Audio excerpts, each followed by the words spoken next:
the collapse of permission. For most of history, access required approval. Someone decided who could participate, who could build, who could move value. Permission was the gate, and quietly, without ceremony, that gate began to disappear. Today, entire systems operate without asking anyone first. No forms, no approvals, no central authority to grant entry. To understand why this matters now, we have to look at the moment permission stopped being a requirement and why its collapse is reshaping power at every level of society. The old world was built on checkpoints. Banks approved accounts. Governments issued licenses. Platforms decided who could publish, transact, or innovate. These controls were justified as safety, order, and protection, but they also concentrated power. Progress moved at the speed of approval, and exclusion was built into the system by design. The reveal began when decentralized networks proved something radical. Systems could function securely, without gatekeepers. Anyone could deploy code. Anyone could transact.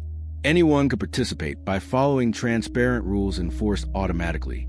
Permission was replaced by protocol. At first, this freedom felt chaotic, risky, even dangerous. Critics warned that without oversight, fraud and instability would explode. But something unexpected happened. Open systems attracted builders faster than closed ones. Innovation accelerated. Experiments failed publicly and evolved rapidly. Progress no longer waited for authorization. As permission dissolved, creativity surged. Developers launched protocols without funding rounds or approvals. Communities formed without incorporation. Value moved without intermediaries. What mattered was not who you were, but whether you followed the rules encoded into the system. This wasn't an attack on authority. It was an alternative to it.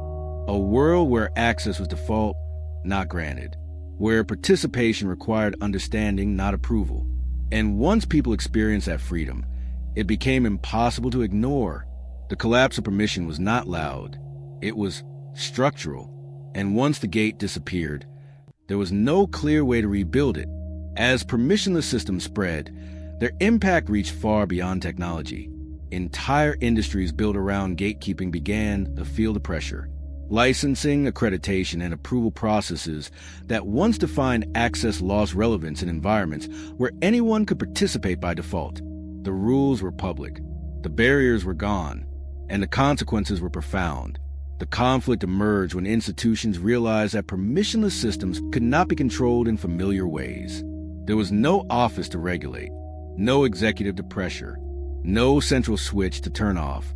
Attempts to impose traditional oversight often failed, not because the systems resisted, but because they simply ignored it. Participation continued regardless. This forced a reckoning. Gatekeepers had always justified control as protection. They filtered risk. They maintained standards. They enforced accountability. But permissionless systems challenged that narrative by offering transparency instead of authority. Fraud could be seen. Code could be inspected. Behavior could be tracked openly. Trust shifted from approval to verification. Yet the absence of permission did not eliminate risk. It redistributed it. Without filters, anyone could launch anything. Scams appeared alongside innovations. Users bore responsibility for discernment. There was no regulator to blame, no approval stamp to rely on. Freedom demanded literacy, and not everyone had it. Communities responded by creating new forms of signaling. Audits replaced licenses. Reputation replaced credentials. Open discussion replaced closed review boards. These mechanisms weren't imposed. They emerged organically, shaped by shared incentives rather than enforced rules. Standards evolved through usage, not mandate. Meanwhile, builders thrive in ways previously impossible. Ideas move from concept to reality in days, not years. Global collaboration became frictionless. Talent mattered more than credentials. Innovation escaped geography, accelerated by environments where permission was not a prerequisite. Emotionally, the shift was disorienting. Some felt empowered. Others felt exposed. The safety of approval was gone, replaced by responsibility. Systems no longer promised protection. They promised access. And access came with consequences that could not be outsourced. As permission continued collapsing across domains, finance, media, governance, society faced a deeper question. If anyone can participate, how do standards emerge? And if no one grants access, who takes responsibility when things go wrong? The answers were forming slowly, in real time, shaped not by policy, but by practice. And the world was learning that removing gates didn't remove order. It forced order to emerge from behavior itself. As permissionless systems matured, their hidden costs became harder to ignore. The absence of gates did not create chaos by default, but removed the illusion of safety that gates once provided. In this open terrain, every participant became responsible for navigating risk, understanding systems, and absorbing consequences that could no longer be deferred to authorities. The conflict deepened when failure arrived at scale. Projects collapsed overnight. Protocols were exploited. Communities fractured without leaders to intervene. In the old world, collapse triggered investigations, lawsuits, and reforms. In permissionless environments, collapse was final. Code executed. Funds moved. And the system continued forward, indifferent to the damage left behind. This finality unsettled many.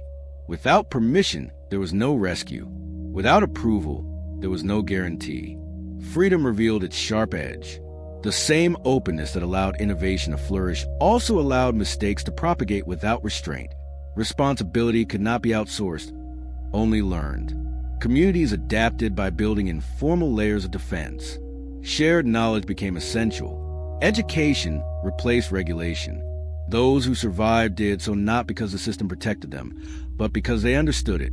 Literacy became the new barrier, invisible but decisive. Power reorganized itself quietly, not around titles or institutions, but around understanding. Those who could read code, interpret incentives, and anticipate behavior gained influence. Others followed signals without comprehension, often too late. Inequality didn't vanish. It shifted form. Meanwhile, institutions attempted to reassert relevance. They offered curated access, ensured platforms, and permission alternatives that promised safety without sacrificing innovation. These systems reintroduced gates softly, wrapped in convenience rather than authority. For many, this compromise felt necessary. For others, it felt like a return to the past. The build-up reached a critical realization. Permission had not disappeared entirely. It had become optional. Those who wanted protection could choose it. Those who wanted freedom could accept risk. The collapse of permission didn't destroy structure. It multiplied choices, and with them, consequences. The world was no longer divided between those allowed inside and those kept out. It was divided between those who understood the systems they used and those who didn't. And in that division, a new form of power was taking shape. The turning point came when society stopped trying to restore permission and started learning how to live without it. The question was no longer how to rebuild gates, but how to navigate a world where access was default and consequences were immediate. The climax revealed a fundamental shift. Permissionless systems didn't eliminate order. They eliminated the illusion that order could be outsourced. In these environments, rules were visible, enforcement was automatic, and outcomes were final. Safety was no longer guaranteed by approval. It was earned through understanding. What followed was not collapse, but adaptation. New norms emerged. Education became infrastructure. Communities rewarded transparency and punished deception through reputation rather than authority. Tools evolved to make complexity legible, not hidden. The absence of permission forced systems to become clearer, not looser. The resolution exposed a deeper truth. Permission had always been a shortcut for trust. Its collapse didn't destroy trust. It demanded better versions of it. Trust based on proof, on participation, on shared understanding rather than blind approval. Power shifted toward those who could engage responsibly, not those who could restrict access. This world is harder to navigate. There are no forms to blame, no institutions to appeal to, no guarantees baked in. But it is also more honest. Everyone plays by the same visible rules. Everyone faces the same consequences. And everyone has the same opportunity to participate. The collapse of permission didn't end structure. It ended control, disguised as protection. What replaced it was choice, raw, demanding, and irreversible. Subscribe to join the journey. The